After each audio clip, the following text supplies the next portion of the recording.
McDonald's sauce Smoky Ranch. Coucou les sopins. Aujourd'hui, on s'attaque à McDonald's, donc sauce Smoky Ranch. En fait, c'est déjà 3 sandwichs déjà existants. Il y a le CBO, le Crispy Chicken et le wrap. En fait, c'est la même chose que la recette de base, sauf qu'ils changent la sauce. De base, je suis pas un méga fan du CBO. Pourquoi? Juste parce que la recette, elle est bien. Mais le poulet, je le trouve bizarre un peu. Mais bon, je vais essayer quand même. Le Crispy, le poulet, il est mieux. Et les wraps, j'avoue, je prends jamais de wrap de base. Et le Crispy... De base, le Crispy Ranch, il n'y a pas de fromage, non? Et il y a... Ah si, c'est ça, c'est différent.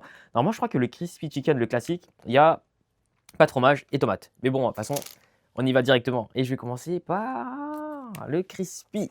Et vous donner directement mon avis, note directement dessus. Donc, ce qu'il y a, lui. Donc, comme j'ai dit, il y a la sauce, la salade, une tranche de fromage, le poulet, et en tout, il n'y a rien.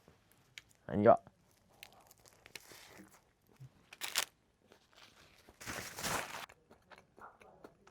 Directement.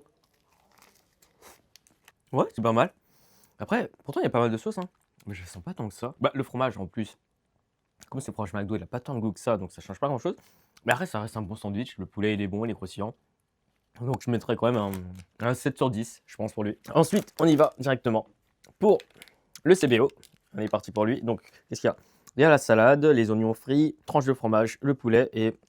En fait, c'est exactement la même recette que l'autre, hein. Du coup, je pense que le goût sera quasi identique. Juste le pain qui est différent et le poulet qui est différent. Je pense que j'ai préféré celui d'avant parce que le poulet est meilleur celui d'avant. Mais on y va.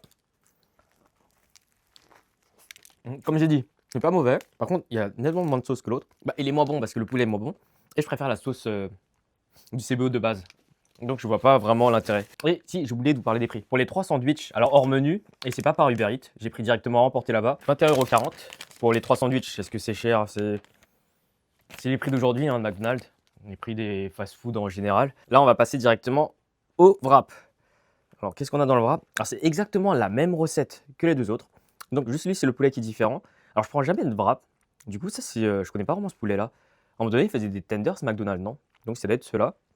Et c'est pareil, donc la salade, la sauce, fromage, et c'est tout. C'est exactement la même recette pour les 3. Voilà. Alors lui, il a de la tomate par rapport aux autres. Ah, j'ai oublié de donner le note pour le CBO tout à l'heure. Pour le CBO, lui, je mettrai un 6. Alors, c'est goût personnel. Il y en a qui aiment le poulet du CBO, ils vont peut-être mettre plus. Moi, c'était un 6. Donc un 7 pour le crispy. Et pour le wrap, j'entends. Je pense que je mettrais aussi un 6. Je préfère peut-être le poulet, celui-ci, que le CBO. Mais je suis pas un grand fan de ce wrap-là, tout froid, pas toasté, rien du tout. C'est comme ça. Après, c'est les wraps du McDo, c'est pour ça que j'en prends jamais. Et donc pour lui, ce sera un 6. Et maintenant, je vais pouvoir tout déguster.